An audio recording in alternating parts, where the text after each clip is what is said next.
The hard way is the way, right? And if you start to separate from this expectation or even possibility that you could go through life without making mistakes, suddenly it's not a mistake anymore. It's just learning. I'm Dr. Jessica Eastman, and this is an open Q&A. And everyone who's present to please join us by turning on your videos. My question really relates to that, is like when it's kind of so deeply ingrained in society, or it's been passed down from your parents, this kind of like negative aspect and looking at the lack side of things versus like the moving towards. And when it's so subtle and almost subconscious, the way we do things, do you have any like guidance as to taking that first step towards flipping that? I think that, so the place that instinctually I want to start in response to this question is to name and then therefore understand why, as humans, it is our default to focus on the lack or the negative, right? And if you look at this from an evolutionary perspective, which is like, granted, this is a theoretical explanation for why we have this default behavior, but it's plausible and I think it stands. And the basic concept here is that the negative things are hurting us. Right. And if we look at this evolutionarily, like the negative things were predators, illness, famine, being separated from our tribe, like that was kind of the main things that were threats and or stressors.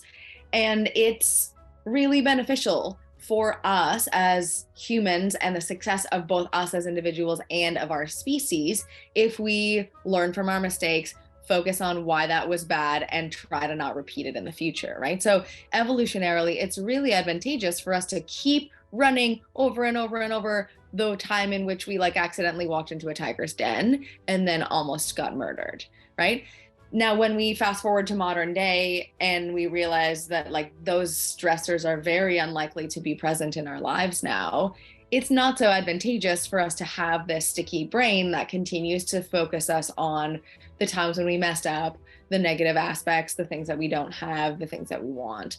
So first, I think, and this is always where I start with almost everything, is like, let's have compassion for the fact that like, yeah, we feel kind of crappy about this, or we're really focused on the negative, and as is everybody else around us, because it makes sense, right? So, and the point here, the reason why I approach everything like this from a compassion perspective is you're not wrong for thinking that, right? So it's not about like overhauling your whole belief system. It's valuable to focus on what didn't work for you, but that's not the only perspective, right? And we want to have multiple perspectives. And so let's take some time to honor the fact that our brains are saying like, yo, dude, that really messed us up. Please never do that again.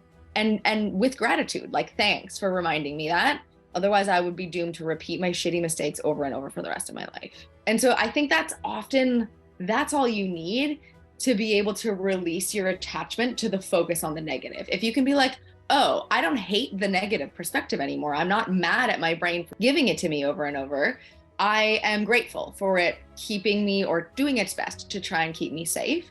And then part two of that is you can begin essentially to have a dialogue with your internal system to say like, yo, I hear you. I'm really grateful for you and all your efforts to try and keep me safe. And I got this.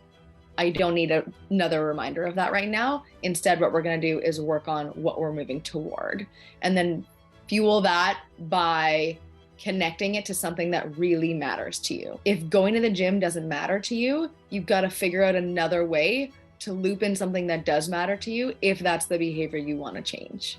Does that make sense? No, I was just thinking like it's been something that's come up a lot, and one word that keeps coming up is grace, like compassion and grace for those mistakes, and don't beat yourself up, because it's understandable that mistakes will happen, but to be able to learn from those and move forward. And I don't know, the compassion and grace aspect seems to be the hardest part. Like I'm great at the analysis and figuring out a new solution to move forward, but the actual like not being so like heavy about it is the... Yeah. And I think actually what you're talking about there, figuring out how to not be so hard on yourself when you make a mistake, or how to have grace or compassion for yourself and forgive yourself for those mistakes. I think in my experience, that's actually rooted in this very deeply rooted unconscious perspective of belief of perfectionism, that it's possible for us to go through our life without making mistakes. And I realized a few years ago in doing this work that I I kept saying or hearing the phrase like, oh, I had to learn that the hard way, which implies like, okay, I had to make a mistake, have it get super messed up or mess up my life in some way to be able to learn from that. And I realized that I heard that so much that like, I think that's the only way. The hard way is the way, right? And if you start to separate from this expectation or even possibility that you could go through life without making mistakes, suddenly it's not a mistake anymore. It's just learning. You're just being a human, and sometimes you're doing it with a little bit more ease and flow than others, but you're just figuring shit out on the way. And if we just give ourselves permission to do that, then we don't have to spend so much time harping on why that thing happened and why it should never happen again and how we ended up in that situation and da da da da da. It's just like, yo, okay, yeah, that happened. It wasn't the best outcome or it wasn't the best experience.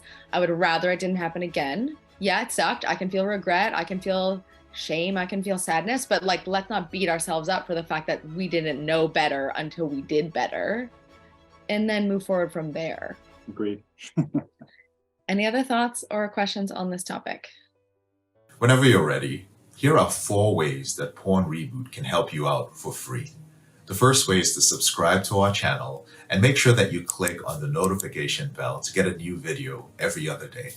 The second way is to actually get a free copy of my book, Confessions of a Porn Addict, 7 Secrets of Porn-Free Men, where you'll learn about my personal struggle and the lessons I learned over the past 14 years, as well as get strategies for putting together your own personalized reboot plan and ending your compulsive behavior with pornography or masturbation.